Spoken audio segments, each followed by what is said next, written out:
Terima kasih atas kesempatannya. Di sini, saya akan membacakan 10 pertanyaan di mana 1. Sebutkan beberapa langkah-langkah perencanaan formal yang spesifik. Jawabannya, langkah 1, analisis situasional. Langkah 2, tujuan dan rencana alternatif. Langkah 3, evaluasi tujuan dan rencana. Langkah 4, pemilihan tujuan dan rencana. Langkah 5, implementasi. Langkah 6, pemonitoran dan pengendalian. 2. Apa yang harus dilakukan agar penghubungan perencanaan taktis, operasional, dan strategi berjalan secara efektif?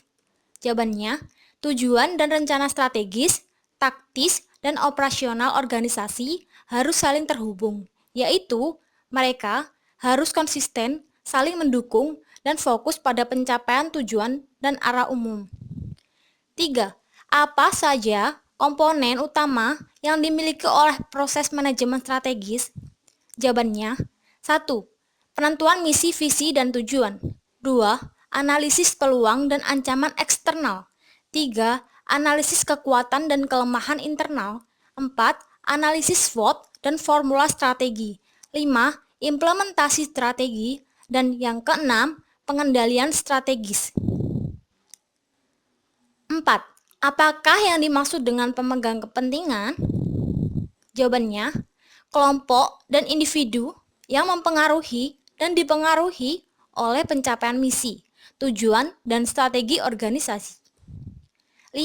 Sebutkan kategori sumber daya yang berupa dalam berbagai bentuk. Jawabannya, 1. Aset berwujud, dan yang kedua, aset tak berwujud. 6. Apakah analisis SWOT itu?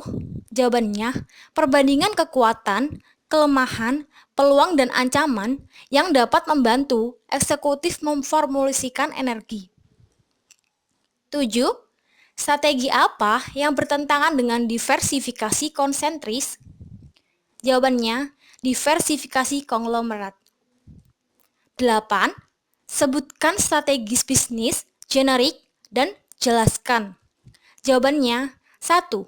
Strategis biaya rendah yaitu strategis yang digunakan organisasi untuk membangun keunggulan bersaing dengan menjadi efisien dan menawarkan produk standar.